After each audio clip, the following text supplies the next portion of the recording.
In order to reach your audience, gain followers, conduct market research, or accomplish any goals at all, you'll need to establish a presence on Facebook. What sort of presence you create will depend largely on what you hope to accomplish. But the most common first step is usually to create a page, often called fan pages.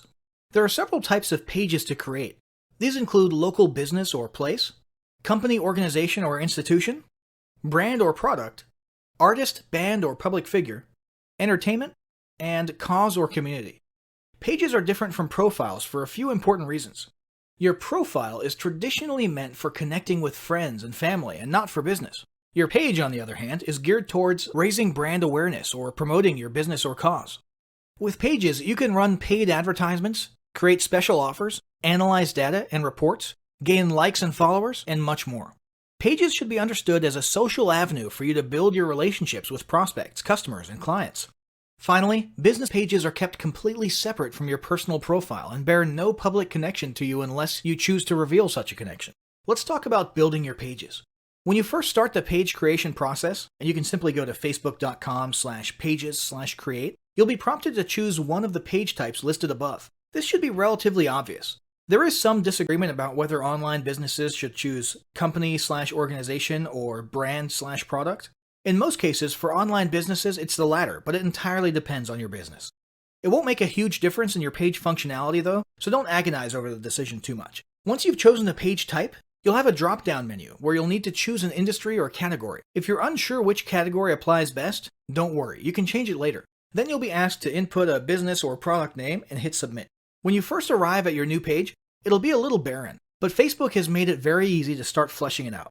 The first thing you'll want to do is write a short description of what your page is about. Facebook only allows 155 characters, so you'll want to not only get the main points in just a couple sentences, but you'll also want to make sure you include any critical keywords that you want to be found for when people do searches. Keep in mind, SEO is still important for Facebook, both for its internal search as well as your Facebook page ranking in search engines like Google. Consider using Google's keyword planner tool to determine the best exact keywords to use in your description. Speaking of being findable, you'll also want to assign a unique username to your page. What this does is create an easy-to-remember unique URL for your page, so you don't have a long, impersonal, alphanumeric URL. In the end, you should end up with something along the lines of facebook.com/yourbusinessname.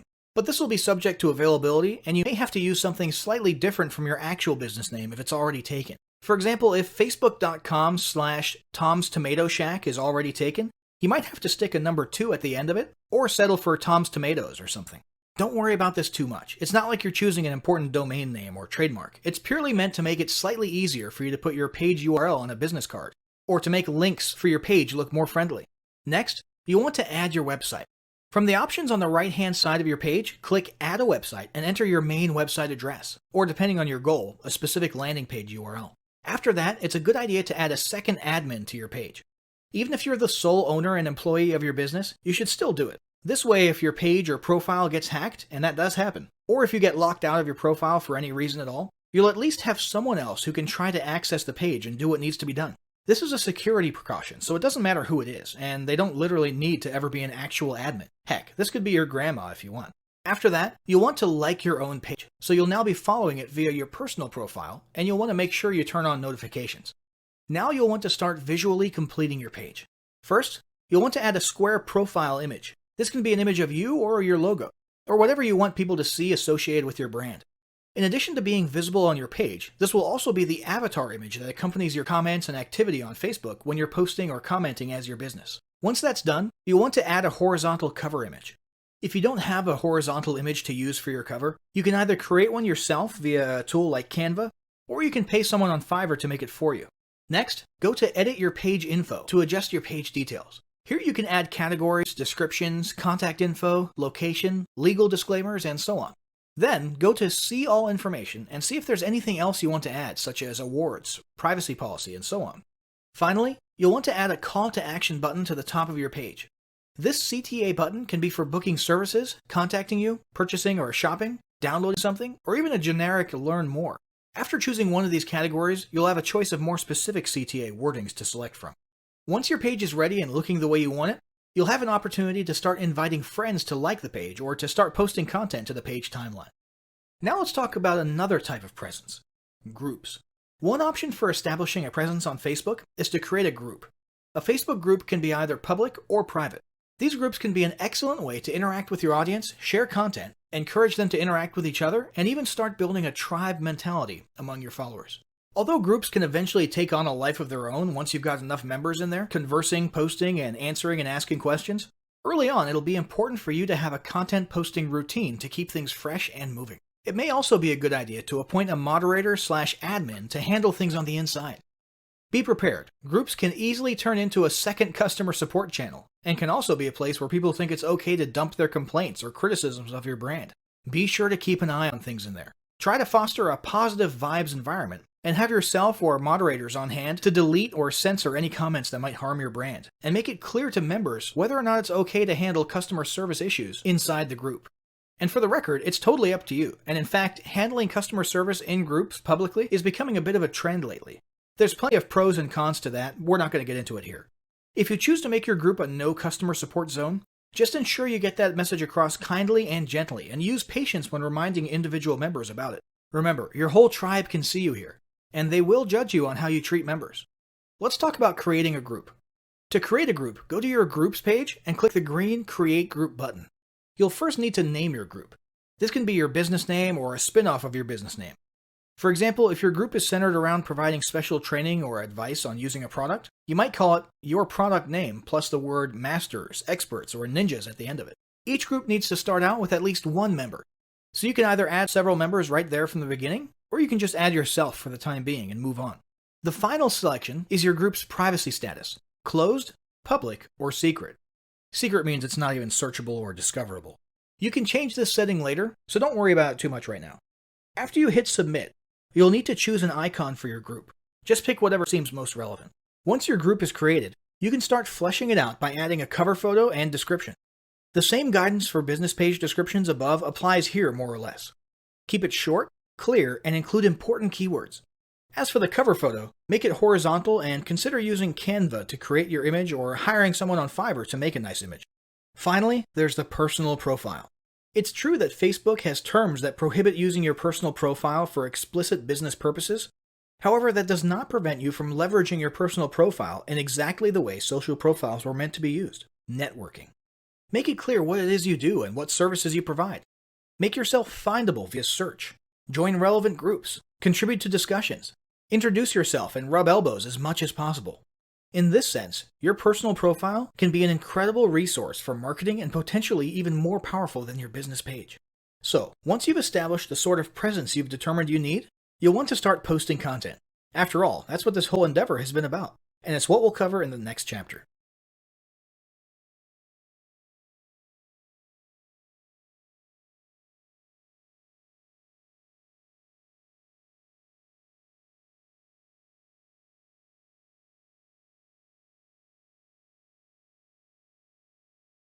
Now that you've got your presence established, it's time to start cranking out some quality organic marketing content.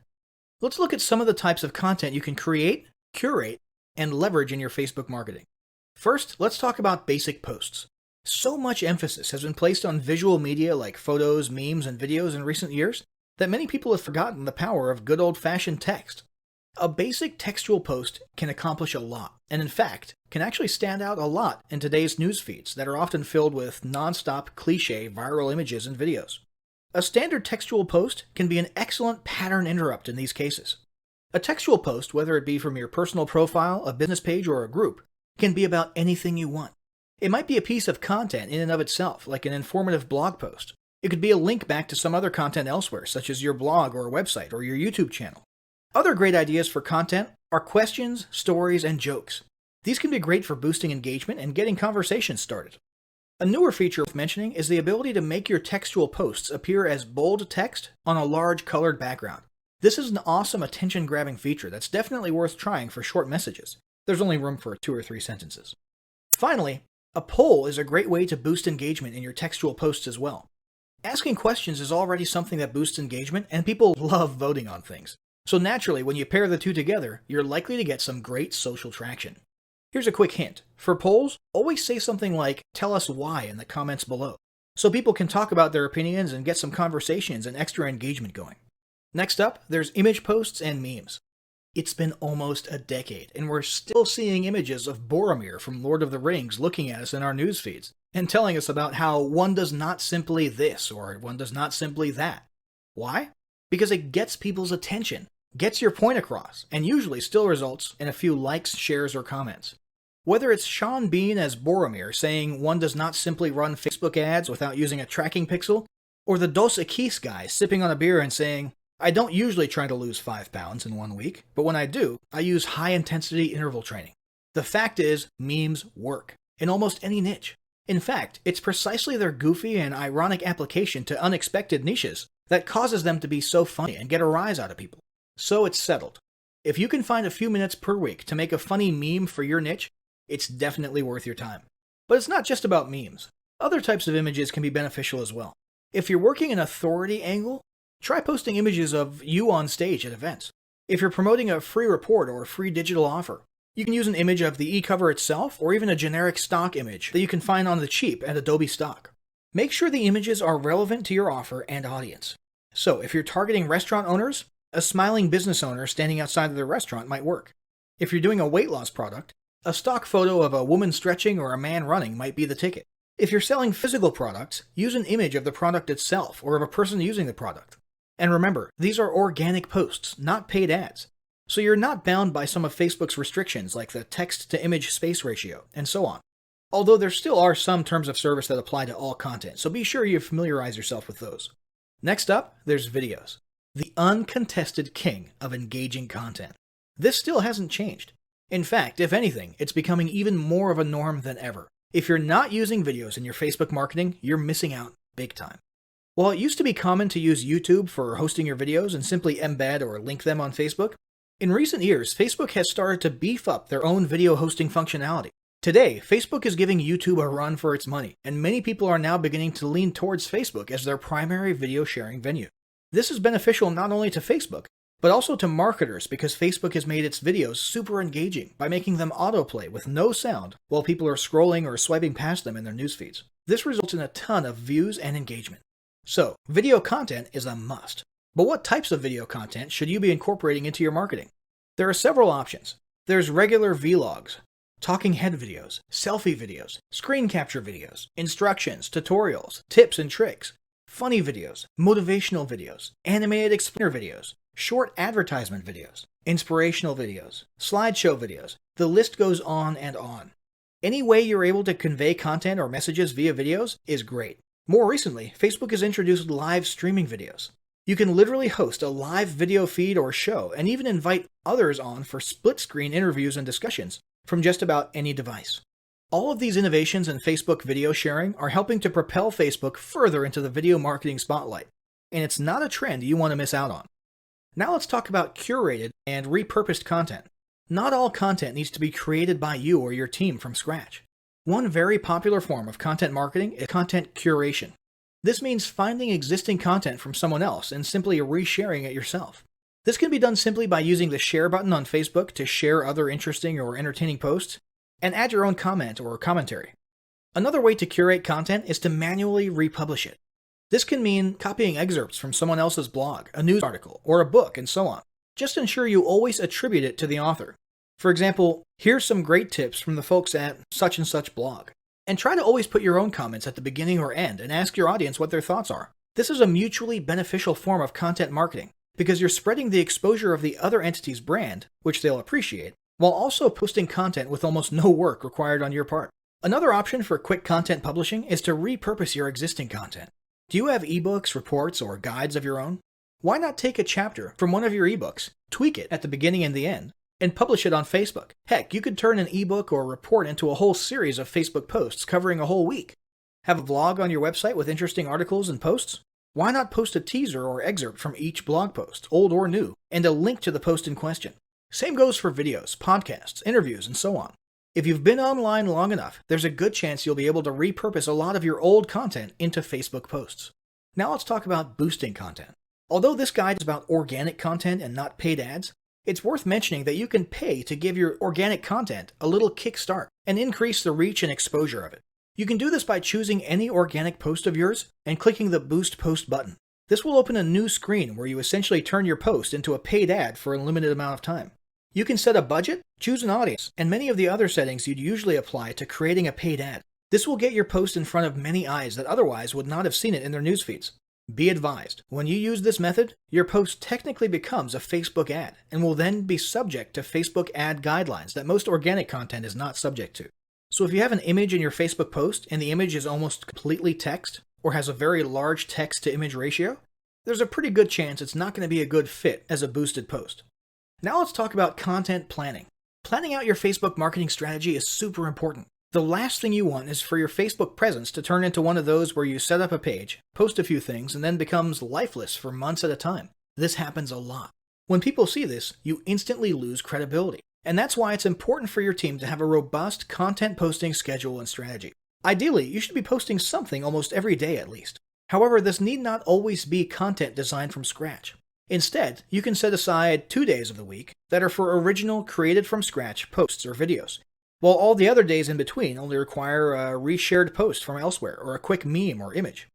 Set aside another day of each week for a video post and maybe another day for a community poll. If you have a regularly updated blog or YouTube channel, you can also simply add a new step to your blog posting or YouTube uploading workflow, in which after each post or upload, a link to the new content should be shared and teased on Facebook. There are a number of ways to easily incorporate daily Facebook posting into your weekly routine. It would also be a good idea to establish a daily or at least weekly routine for you or a team member to go through all your posts and reply or interact with your audience if they commented or asked questions. Finally, let's talk about tools, services, and help. Maintaining a regular and active Facebook presence can be a little difficult if your business is already busy as it is. If it becomes too overwhelming, there are several options for lightening the load, or at least making it easier to manage.